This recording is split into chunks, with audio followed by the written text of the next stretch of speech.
I don't know if this is just the new current state of Battlegrounds or if it was strictly because I started my journey through Victory Track 2 weeks after the season had started. But about half, maybe, if not more, especially in the earlier ranks of my matches, they forfeited before we even chose our bands. And this pattern continued even through Diamond and into Vibranium.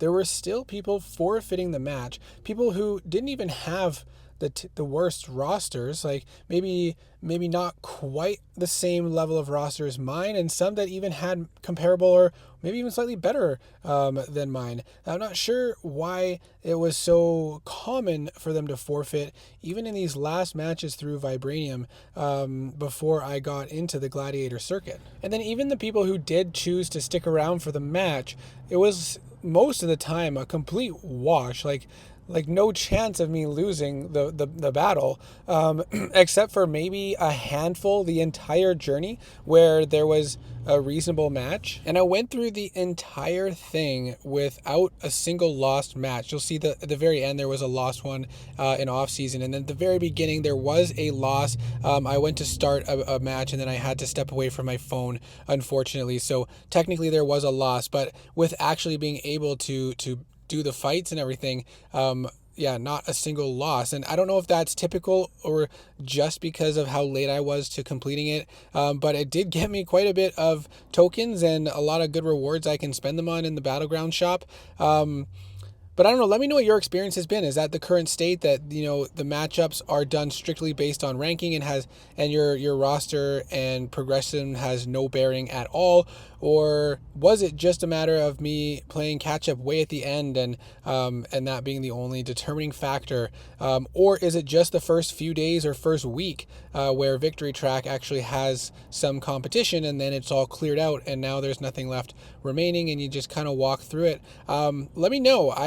I'm not sure how I feel about that. I kind of get that if you are competitive and your roster is good, you should be able to waltz through Victory Track if whoever is left is not on your level.